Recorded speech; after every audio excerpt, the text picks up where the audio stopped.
You're listening to the Jōrni Podcast.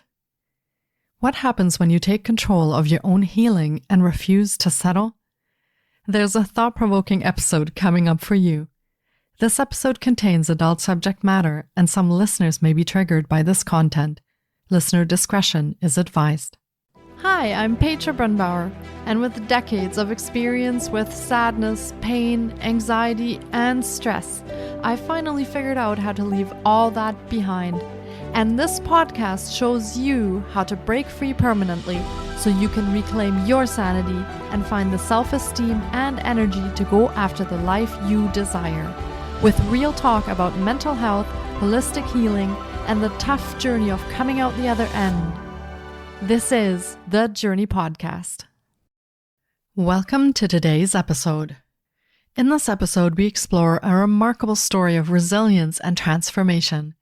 Our guest shares how overcoming significant spinal challenges in his youth set the stage for a career dedicated to health and wellness.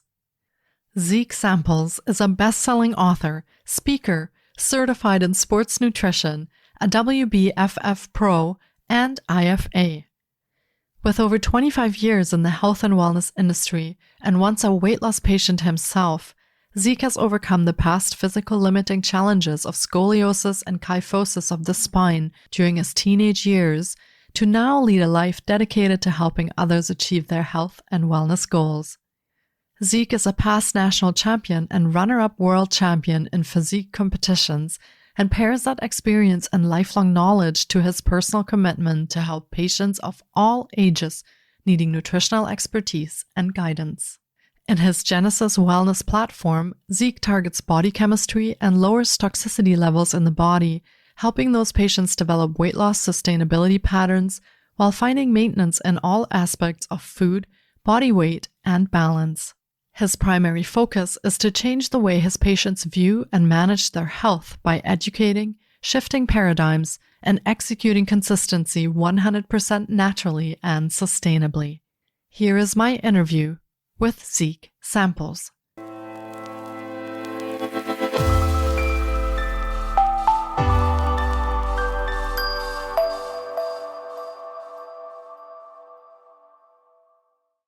Hi, Zeke. It's so great to have you on the podcast today. I've been looking forward to getting to chat with you because from back braces to breakthroughs is such an intriguing and interesting topic for what we'll be talking about today. I can't wait to actually share all of this with our listeners, especially in these times where we could really use some encouragement, some empathy, some healing stories, and some positive things to talk about. So thanks for joining me today and welcome to the podcast. Thank you for having me, Petra. This is a real blessed opportunity, and I'm just happy to be able to share my story and cover our topics that we're going to talk about today. Yeah, absolutely. So let's start with a little bit about yourself and maybe tell our listeners the part of the story that you think is relevant or where you think this story started and share with them a little bit about that, what happened, your journey, and a bit about what you do today so they can get to know you a little bit. Okay, let's see. When I was 14 and a half years old, I was diagnosed with scoliosis and kyphosis in my spine, and I wore a back brace for 2 years.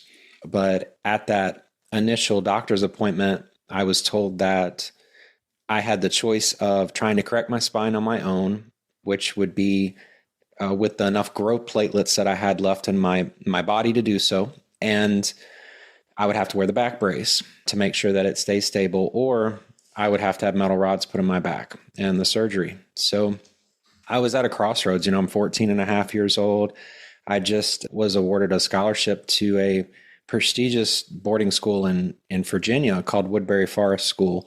And I was there on scholarship. I mean, these were kids that were the ambassador to Venezuela's kid, Oliver North's kid went there. So there were a lot of very high echelon children there. And Jay Clayburgh, his family owns the King Ranch in Texas. So a lot of these opportunities were there for me, but it was also at a time where I was put in a health position to where I didn't know if I could really perform and execute these opportunities.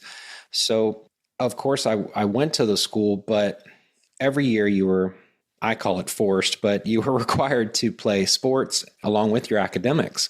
So, and those sports would rotate every trimester. We had 3 trimesters. So with those sports, you were building relationships, you were making friends, in and out of the classroom. But for me, I couldn't play those sports. I had to be in the gym. I had to do things to correct my spine and to heal my body. I didn't have a choice. So the relationships were very few and far between. It was a little hard to be able to make friends with different students that were my age. And, that led to kind of hazing a little bit as well. So it was a very hard time because I am a teenager trying to find myself, to make friends. We weren't allowed cars on campus. We were living in a dorm room.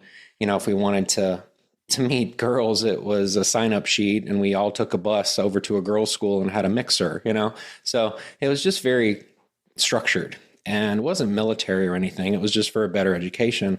So what I found at that point was this challenge to try to correct myself. I was living in fear, but also a fear that motivated me.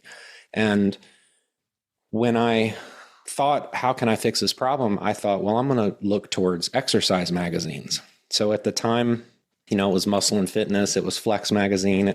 I thought, these people called bodybuilders, I'm going to look like this guy, because if I have a back that looks like this, I'm not going to have any problem. So I started to just mimic exercises and routines that I read about in the magazines. And at the time, there was a guy named Lee Haney. He was 8-time Mr. Olympia. He won more competitions at that level than Arnold Schwarzenegger did. But Arnold was all about fame and himself. He went to the movies, where Lee was a family man, and he kind of reclused back to his upbringing and his family after he finished all of his competitions. So he owned a gym right outside of Atlanta, Georgia. My grandparents were still alive at the time, and I went down there to have a personal training session with him. So kind of back in the story, when I was reading these magazines and I was like following these routines, following nutrition, I learned about nutrition as well through the magazines. It's kind of self-taught myself. And then fast forward to my last doctor's appointment, and they said, congratulations, you don't have to wear this back brace anymore. It felt kind of like a golf clap to me. I went through 3 years of blood, sweat, and tears, and this is all I have to show for it. So I wanted more. I wanted something else. That my story wasn't really finished at that time. I wanted to continue to write my story. And I thought, well, these magazines, all these guys, they're kind of like my heroes now. So I'm going to reach out to these people and see if they'll help me, because I want to do this thing called bodybuilding like what they did. And I knew there were some events that I could do as an 18-year-old. So what I did is I reached out to them. I reached out to Lee Haney. He took me under his wing. But first, I had a personal training session with him. And he was $250 an hour. And this was 1996 or 97. So it was pretty expensive kind of personal training session. And at that point, we were like, okay, well, I want to sell myself to him. So we trained upper body that day. I worked as hard as I can. I had a couple of years under my belt of things I knew were good, and I followed a lot of his routines. So I was trying to sell myself to him, in a sense, to get him to coach me. And when we went back into his office, he's like, well, that was a great session. Here's a t-shirt. He literally has a t-shirt with his face on it and says, I train with Lee. So I got the t-shirt, and I said, well, I would love for you to help me. I want to do this thing called competing. Will you take me under your wing? And he said, well, I'm really busy. I've got a lot of stuff going on, but let me ask my wife, Shirley, how busy we are. And why don't you come back tomorrow for a training session? We'll work legs. And I said, well, we'd love to, but we don't have another $250. And he leaned over, he said, well, I didn't say you had to pay me. So that was just awesome. So I couldn't sleep that night. And I kind of felt it as an iconic point in my life, because magazines, when you buy them, let's say it's a magazine that talks about interior design and the articles on Christmas. They don't make that magazine December 1st and rush it to be ready for Christmas. Those articles and those pictures and everything is usually done a couple of months prior, like probably October or September in preparation for December. And that's just how the media world is. So when I was reading magazines, this magazine where I was actually working out with Lee, he had a 7-page spread in that magazine at the same time I was training with him. So it was very surreal. So I went home to my grandparents' house and just flipped through the pages again. I'm like, man, I get to see this guy again. I get to work out with him tomorrow. And I knew from studying the art of the physique that you have to have a proportional body, upper body and lower body. You can't look like the Kool-Aid man. You have to be able to train your legs as much as you do your upper body. And when we went back that day, we pulled in at the same time he pulled in to the parking deck. And if you've ever been in a parking deck and a car comes through and the speakers are really loud and resonate, with like music, it just sounds like it's right there in your face at the same time, but the car might be a couple of rows away. Well, for him, he pulls in this yellow 1968 Corvette Stingray. Same Stingray I saw in the magazine the night before when I couldn't sleep. Here it is. And I hear it roar and it's coming in. And we waited for him to get out of the car. We all walked in together. He had a fanny pack on. And, when fanny packs were cool, well, they're coming back now, but he had a fanny pack on and we all walked into the gym together. He didn't go to the bathroom. He didn't go to this office. We walked straight to the gym floor and started training legs. And I was always very strong on my legs. I still am to this day. I can move a lot of weight. And I feel like that really impressed him at such a young age. And we walked back to his office and he unzipped his fanny pack. And he said, you know what? I talked to Shirley and I have some time to help you. And your grandparents live down here, right? And I said, yes, sir. And he said, well, why don't you come down for the whole summer? I'm training Shannon Sharp and I'm training Evander Holyfield. Why don't you just come down here and we'll train too? And I was like, okay. I just couldn't believe it. So he said, well, I went ahead and I wrote this diet plan out. I want you to follow this diet until you get out of school and you come down here. And this is a workout plan I want you to do. So your original question, how does this story resonate with your audience? That moment right there when he unzipped his fanny pack and he had everything at his disposal that he'd already made for me. He already made a decision at some point, whether it was the night before, the morning when he was drinking his coffee to come in, whatever it was, to work with me. And my future was around his waist the entire time. If I would have not done something that I should have done or not performed, whatever he was looking for, if I had not excelled in that area of his thought, that zipper would have never unzipped. He would have been like, you know what? I'm just really busy, but it was great meeting you. Maybe you can come down once in a while and we can do some more workouts. I'll charge you half price. Like it could have been a totally different direction. And because my story wasn't written yet, I had the opportunity to not live in fear at that moment and to see what would happen. And that opened up the doors for me training with Chris Aceto, who was one of the best nutritionists in the world at that time, and winning a national championship and eventually becoming a runner-up world champion. And it was all because of I feel like that one moment was the turning point. Thank you for sharing that with us. And what a profound story. I'm leaning in and listening, and I'm imagining all the things that you were going through and experiencing, and what a journey.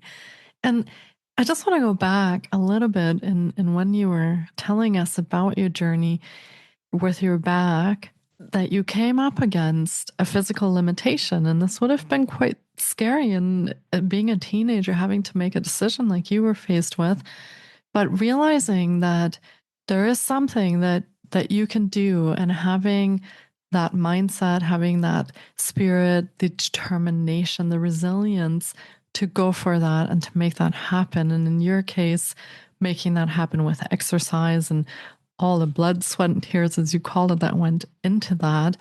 So is this something that you also come across today when you make decisions? When you come across limitations, people tell you, I can't do this, or this can't be done, or I'm too injured, or to this, that, or the other thing. How does that bring you back to your journey? And when you made that decision to move forward with that anyways. What went into those decisions, and what were the pieces really that carried you through those years of working on that and doing that despite what those options were for you in the beginning? And how do you bring that to your clients for them to overcome some of those challenges? Well, I feel like I'm I like to help people, and I feel like patience really comes out in me. Patience in a sense of not like it's limited and getting ready to go to anger, but patience, almost like support patience. Like I feel you, I've been in your shoes. When I had my gym, that was kind of my background. I have a natural weight loss business now. But when I had the gym time, when I was in front of my clientele, I could count probably on one hand the amount of quote unquote athletes I worked with, where it was more people that had a knee issue. I worked with a gentleman who had Parkinson's disease. His wife rolled him in a wheelchair to have a workout with me, and she would tell me this is the best part of his day. He loves coming in here and doing things with you. And the man couldn't really move, but I taught him how to stand. He would lean on me. He would stand in one place, and we'd grab a rope. And when you extend your hands down by your side, it's called a tricep extension. He would grab that rope, and he couldn't do the full movement. But what I would do is I'd start him at the top, and then I'd pull that rope down and make him feel what it feels like to squeeze it at the bottom. And then I'd say, John, just let your muscle go and go back to the top, and then think about pushing it back down again. And his hand would start to drift up. And then I said, now push it back down, push it back down. And he would start to push it a little bit, and it'd make it about 80% of the way. Then I'd tap it with my fingers and it'd go 100%. I'm like, do it again. He'd go up, push it back down, push it back down. And he'd push it back down again. So I'm like, look, you're doing it. Now keep going, keep going. I'm not helping anymore. And this little smile would come on his face. I mean, it's just, he's not there for muscle building. He's not there to lose weight. He's there to take his mind off of the rest of his day and to get something that he wants. So I'm reading a book right now. It's called 10X is Better Than 2X. And it's by my business coaches have really turned me on to this book. And it teaches us to not go after your needs. It teaches you to go after your wants. And when you do, you really start making 10X jumps.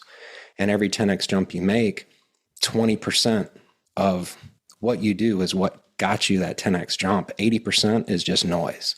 And every time you make a 10X jump, you can look back and say, what was the 20% I learned from this jump? What was the 20% I learned from that jump? And you start compounding these into making larger jumps. And this can be in business. This can be in personal life. It's all about mindset. So I feel like at that age, mindset was everything. And that's what got me to where I am today, because that mindset portion was structured and born at that age, and it's propelled me into the rest of my life. But mindset too can be created at any point in time. It's all about making a decision and being assertive with your choices. It's interesting that you say that, because I was just going to ask you how much of that you think actually is physical effort and how much is mental effort when we're going through these challenges. So interesting that you're bringing that up, because I do feel that overcoming challenges and like with your client who may have had physical limitations, it's not so much about how much physical effort we put in, also how much happens in the mind and in the mindset to bring us forward. So that's a really great point there. And the mind surely does power the body. Yeah, absolutely. I feel once you make that shift, and sometimes that can be from, I can't do this, it's not possible for me. And you make a shift to opening up to possibilities and just opening that door a little bit that maybe something could be possible. The mind sort of takes it and runs with it and makes a lot of those things possible. So yeah, that's a really great point.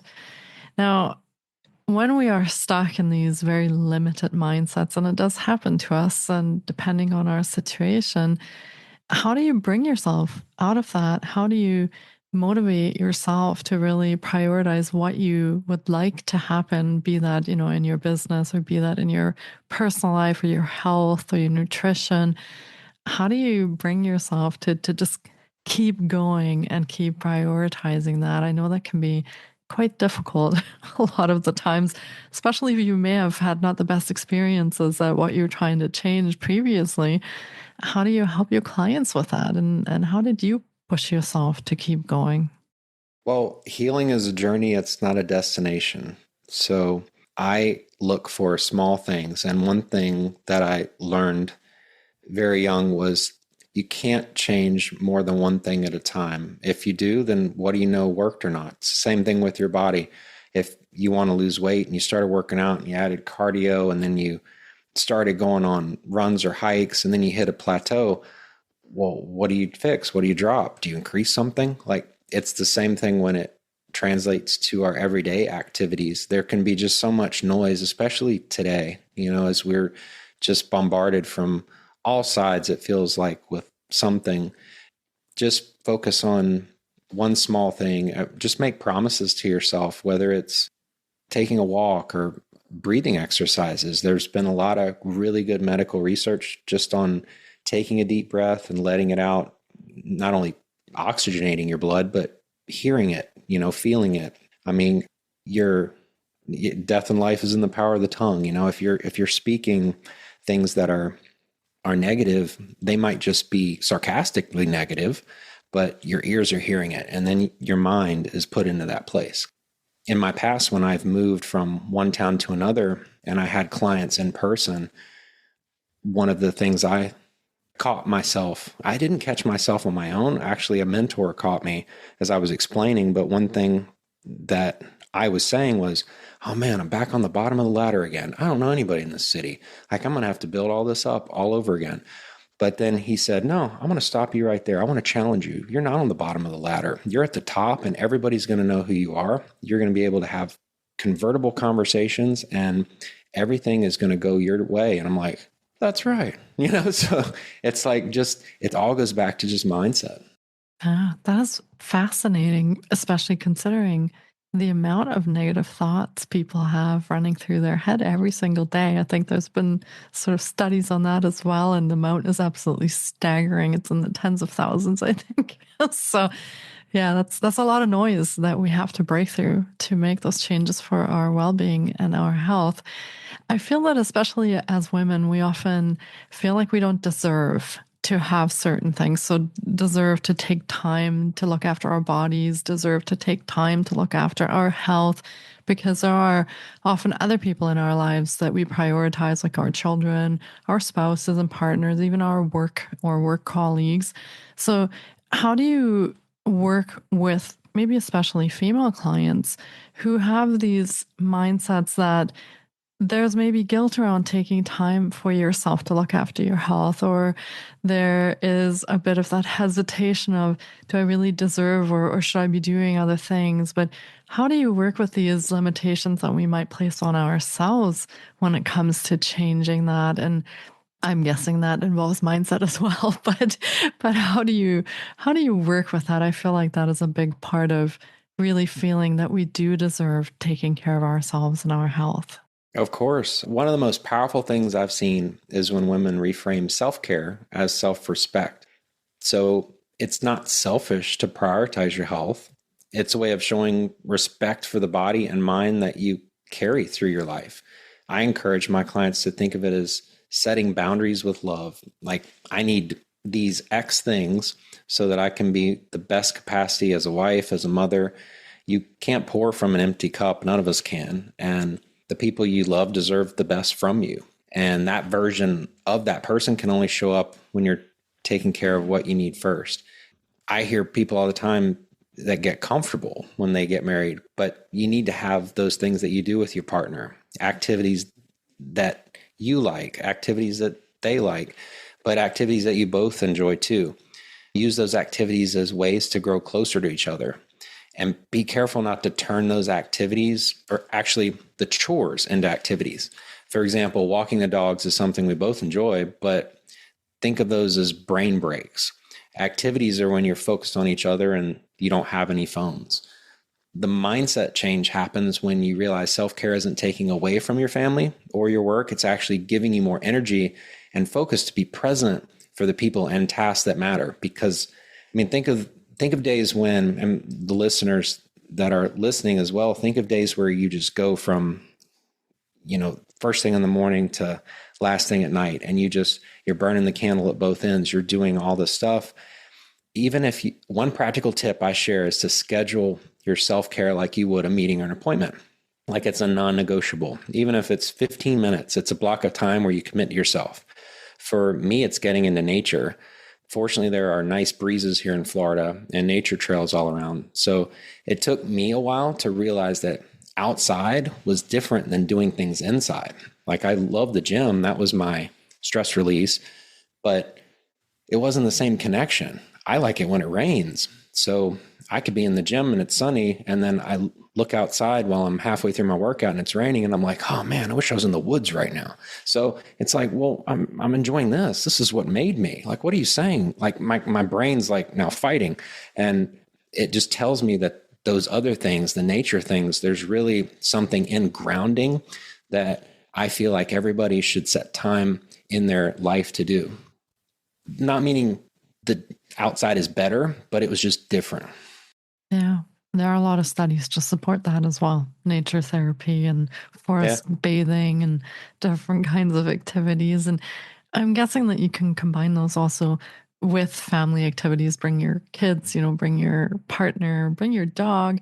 So you can make those activities also fit into the lifestyle that you have if you are concerned about being really busy and not having time for that to take care of yourself.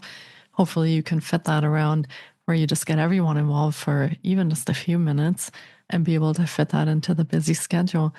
I'm kind of wondering, when we talk about physical health, how did your physical health fit into your mental and emotional health? Because obviously those are all connected. And when you're facing a physical challenge, how does that impact you mentally and emotionally when you're coming up against those physical limits? How does that impact your headspace? How does that impact your emotions? Well, you've got exercise, but you've also got healthy aging. So I feel like one of the things I do in my business is I talk about nutrition being 80% of health and exercise is 20% of health. What I call the 3 Ps, which is physical, physiological, and psychological. Think of a 3-legged stool. Stool's not going to work if it has 1 leg or 2 legs. It's going to fall over. You have to have all 3. All 3 are very important because your body chemistry and your healthy environment that you're putting yourself in, the foods that you're eating, the sleep that you're getting, all those things are responsible for making your body better for you. And it goes back to self-care, but also it's deeper than that. It connects with your whole entire spirit. Yeah. And that's why we need to take care, I feel, of all of those things together so that we can have a whole body and mind benefit for caring for ourselves. Now, you brought all this wisdom that you have gathered over the years and your experiences, and you've written a book.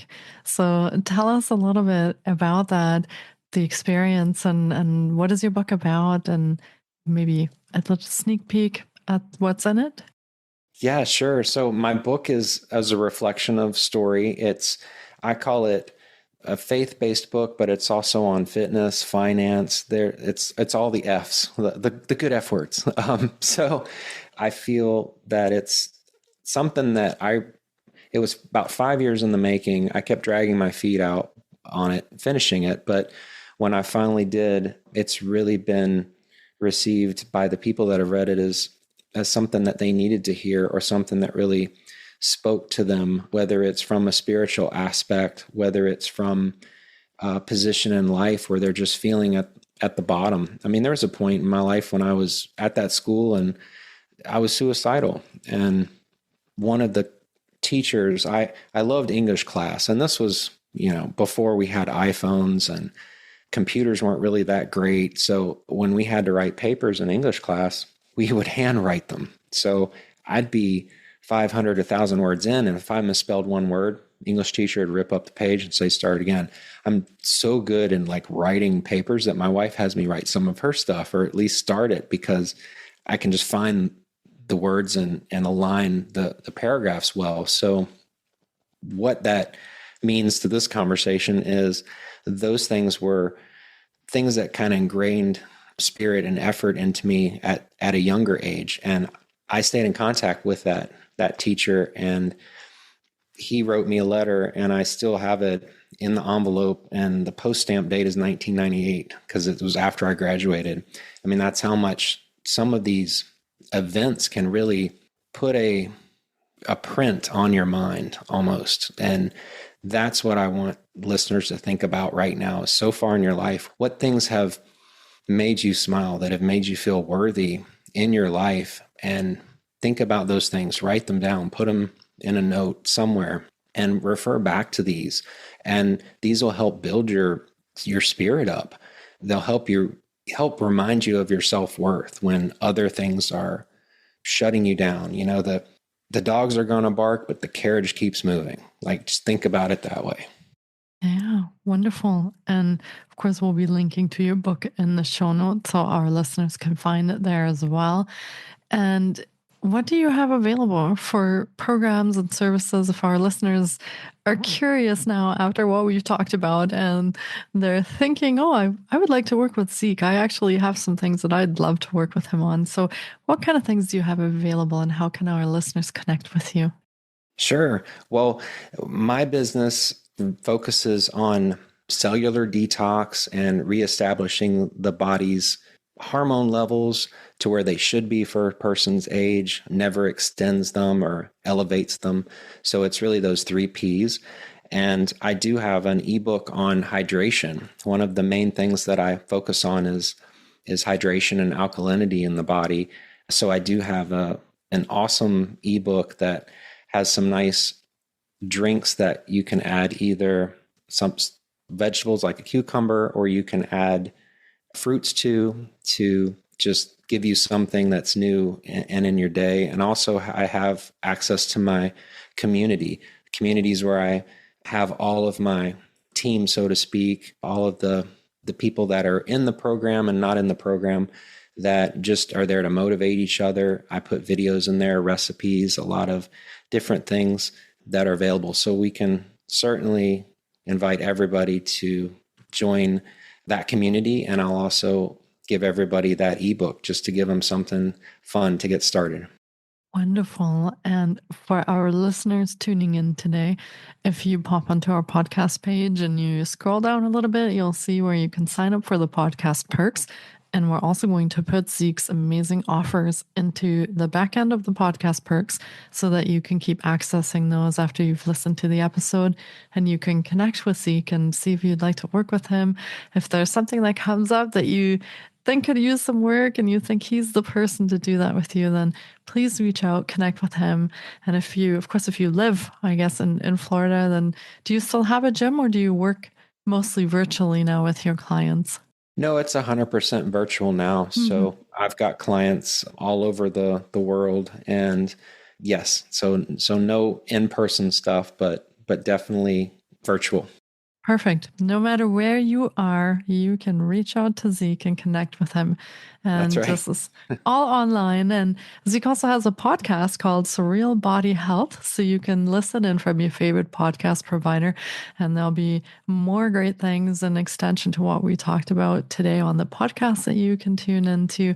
And of course, we'll be connecting you to all of those resources in the show notes. So be sure to take a look there on how you can find all the things that we just talked about and the wonderful offer that Zeke's putting out for you. And before we close out this episode, is there anything that you'd like to leave our listeners with? A little bit of a action step, a little nugget, something that they can carry forward in their day to day after they've listened to this episode with you? Well, I would say, just to wrap up the 3 topics that we've spoken of already, and really all bases around mindset and taking care of yourself, just remembering that healing and advancing is a journey and not a destination. And you can make jumps in your life that are exponential. You just have to remove the fear and just give it a start. Yeah, fear is one of those things, right? That if we can let that go and we can break through that, all the possibilities open up. So we'll leave our listeners with that beautiful vision and that they can put into their day to day as they move forward. Thanks for tuning in, everyone. We really appreciate your time. And I hope that you found some of the aha moments as we were talking in this episode, because physical and mental health is something that impacts everybody. So this is a big, big topic for everyone. And thank you, Zeke, for spending this time with us, sharing your profound story and the wisdom that you have gathered over the years with your own experience and paying that forward to our listeners. So thank you so much for being here today. I truly appreciate it. Thank you, Petra, for having me. And I look forward to meeting all of you soon. Sounds wonderful. Take care, Zeke. Thank you so much for taking time out of your day to listen in. If you enjoy the Jōrni Podcast, please support us by subscribing, sharing on social media, and leaving us a review. We appreciate you. And you can find more of The Jōrni on Facebook, Instagram, TikTok, and our website, thejorni.com. Sending you love and courage, and see you next time.